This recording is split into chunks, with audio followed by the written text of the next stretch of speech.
அண்மை செய்தி. பாகிஸ்தான் ஆக்கிரமிப்பு காஷ்மீரில் இந்திய ராணுவம் ஆபரேஷன் சிந்தூர் என்ற பெயரில் தாக்குதல் நடத்தியிருக்கிறது. பாகிஸ்தான் ஆக்கிரமிப்பு காஷ்மீரில் 9 நிலைகளை குறிவைத்து தாக்குதல் நடத்தினோம் எனவும் இந்திய ராணுவம் தரப்பிலிருந்து தெரிவிக்கப்பட்டிருக்கிறது. கூடுதல் விவரங்களோடு இணைகிறார் செய்தியாளர் மதியழகன். மதியழகன், வணக்கம். என்ன விவரம்? பெல்காம் தாக்குதல் சம்பவத்துக்கு பதிலடி கொடுக்கக்கூடிய வகையில் பாகிஸ்தான் மற்றும் பாகிஸ்தான் ஆக்கிரமிப்பு காஷ்மீரில் இருக்கக்கூடிய 9 தீவிரவாதிகளினுடைய முகாம்களை குறிவைத்து இரவில் இந்திய ராணுவமானது நடவடிக்கை எடுத்திருக்கிறது. முப்படைகளை சேர்ந்தவர்களும் இந்த சம்பவத்தில் இந்த தாக்குதல் சம்பவத்தில் ஈடுபட்டதாக தெரிவிக்கப்பட்டிருக்கிறது. மொத்தம் 9 நிலைகள், அதாவது பாகிஸ்தானில் இருக்கக்கூடிய 4 தீவிரவாதிகளுடைய முகாம்கள், பாகிஸ்தான் ஆக்கிரமிப்பு காஷ்மீரில் இருக்கக்கூடிய 5 தீவிரவாதிகளினுடைய முகாம்கள் என மொத்தம் 9 தீவிரவாதிகளினுடைய முகாம்கள் மீது இந்த தாக்குதல் சம்பவமானது நடத்தப்பட்டிருக்கிறது. இது தீவிரவாதிகளினுடைய முகாம்களை குறிவைத்து மட்டுமே இந்த தாக்குதல் சம்பவமானது நடத்தப்பட்டதாகவும், பாகிஸ்தான் ராணுவத்தினரை குறிவைத்து எந்த விதமான தாக்குதலும் நடத்தப்படவில்லை என்றும் தெரிவிக்கப்பட்டிருக்கிறது. இந்த நடவடிக்கை என்பது பெல்காம் தாக்குதல் சம்பவத்திற்கு பதிலடி கொடுக்கக்கூடிய வகையில் நடத்தப்பட்டதாக தெரிவிக்கப்பட்டிருக்கிறது. மேலும் இது தொடர்பான கூடுதல் விவரங்கள் அனைத்தும் இன்றைய பிற்பகலுக்கு பின்னர் அதிகாரப்பூர்வமாக தெரிவிக்கப்படும் என்றும் அதிகாரப்பூர்வமான செய்தி குறிப்பிலேயே அறிக்கையானது வெளியிடப்பட்டிருக்கிறது. ஆனால் தற்பொழுது பல்வேறு தகவல்கள் வெளியாகி இருக்கின்றன. அதன்படி இந்த தாக்குதல் சம்பவத்தில் மொத்தம் 80 தீவிரவாதிகள் வரை கொல்லப்பட்டிருக்கலாம் என்ற ஒரு தகவலானது வெளியாகி இருக்கிறது. அது தவிர பொதுமக்களுக்கோ, பாகிஸ்தானை சேர்ந்த பொதுமக்களுக்கோ அல்லது ராணுவத்தினருக்கோ எந்த விதமான பிரச்சனைகள் எனவும் முழுக்க இது தீவிரவாதிகளை குறிவைத்து நடத்தப்பட்ட தாக்குதல் என்றும், இதில் 80 தீவிரவாதிகள் வரை உயிரிழந்ததாகவும் கூறப்படுகிறது. அதே போல இந்த தாக்குதல் சம்பவங்கள், அதாவது முழுமையாக முடிவடையும் வரை இந்த 9 தீவிரவாதிகளுடைய முகாம்களும் முற்றிலுமாக அளிக்கப்படும் வரை பிரதமர் மோடி இதனை உன்னிப்பாக இரவு முழுவதும் கண்காணித்து வந்ததாகவும் தகவல்கள் வெளியாகி இருக்கின்றன. இது முழுக்க தீவிரவாதிகளினுடைய அந்த தீவிரவாதிகளை ஒழிக்கும் நடவடிக்கை என்றும் தெரிவிக்கப்பட்டிருக்கிறது. இந்த தாக்குதல் சம்பவத்தை தொடர்ந்து பாகிஸ்தான் ராணுவம் தரப்பில் போரில் அந்த ஒப்பந்தத்தை மீறி தாக்குதல் சம்பவங்களை நடத்தியதாகவும் தெரிவிக்கப்பட்டிருக்கிறது.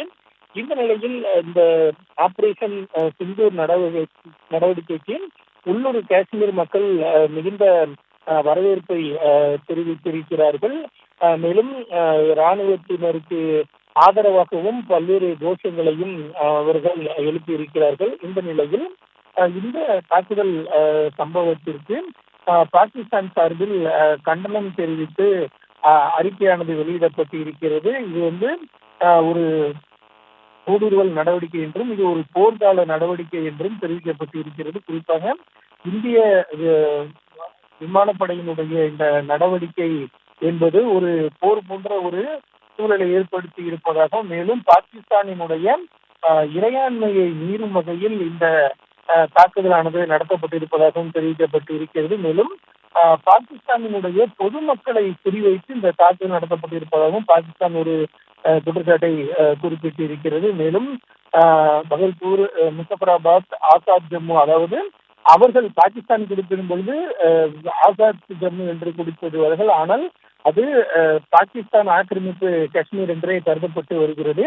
இந்த நிலையில் பாகிஸ்தான் இது போன்ற ஒரு மேலும் பாகிஸ்தான் இந்தியாவினுடைய இந்த நடவடிக்கையால் பொதுமக்கள் கொல்லப்பட்டிருப்பதாகவும், பெண்கள், சிறுவர்கள் கொல்லப்பட்டதாகவும் பாகிஸ்தான் சார்பில் ஒரு அறிக்கையானது வெளியிடப்பட்டு இந்த தாக்குதல் சம்பவத்திற்கு கண்டனமானது தெரிவிக்கப்பட்டு இருக்கிறது. ஆனால் இந்தியாவை பொறுத்தவரை இது முழுக்க தீவிரவாதிகளை அழித்தொழிக்கும் நடவடிக்கையாக இந்த நடவடிக்கையானது மேற்கொள்ளப்பட்டு இருப்பதாக அறிக்கையானது வெளியிடப்பட்டு இருக்கிறது.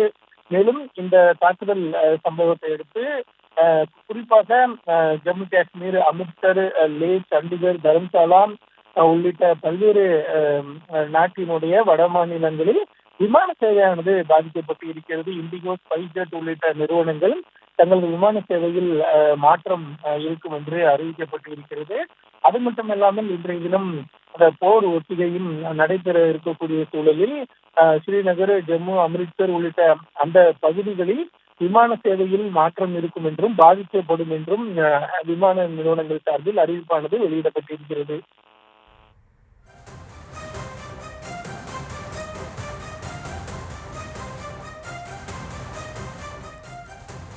மதியழகன், தொடர்ந்து ஆபரேஷன் சிந்தூர் என்ற பெயரில் பாகிஸ்தான் மீது தாக்குதலை இந்திய ராணுவம் தொடங்கி இருக்கக்கூடிய நிலையில் எந்த அளவுக்கு இந்திய ராணுவம் தயார் நிலையில் இருக்கிறார்கள்? தொடர்ந்து இன்றைய தினம் போர் ஒத்திகை நடைபெற இருக்கக்கூடிய நிலையில் என்ன மாதிரியான மாற்றங்கள் இருக்கிறது? அதாவது போர் ஒத்திகை என்பது முன்கூட்டியே அறிவிக்கப்பட்டிருந்தாலும் கூட அந்த போர் ஒத்திகைக்கு முன்பாகவே இந்த தாக்குதல் சம்பவத்தை ஆபரேஷன் சிந்தூர் தாக்குதலை இந்திய ராணுவம் தொடுத்திருக்கிறது. இதனை தொடர்ந்து பாகிஸ்தான் தரப்பில் எல்லை கட்டுப்பாட்டு கோட்டு பகுதியில் இந்திய நிலைகளை குறிவைத்து பாகிஸ்தான் ராணுவம் சார்பில் தாக்குதல் நடத்தப்பட்டு இருக்கிறது. இதற்கு இந்திய ராணுவம் சார்பிலும் பதிலடியானது கொடுக்கப்பட்டு இருக்கிறது. இரு தரப்பிலும் இரவு முதல் தொடர்ந்து துப்பாக்கி சண்டையானது நடைபெற்று வருவதாக தான் பல்வேறு தகவல்கள் வெளியாகி இருக்கின்றன.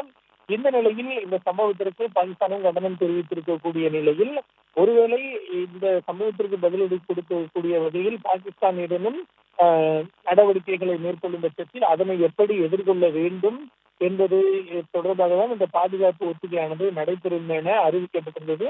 அந்த வகையில் எந்த விதமான சூழலையும் எதிர்கொள்வதற்கு தயாராக இருக்க வேண்டும், அதாவது ராணுவத்தினரும் தயாராக இருக்க வேண்டும், அதே போல மக்களையும் தயார்படுத்த வேண்டும் என்ற எண்ணத்தில் தான் இந்த போர் ஒத்திகையானது அந்த நடைபெறும் என அறிவிக்கப்பட்டதாக எண்ணப்பட வேண்டி இருக்கிறது.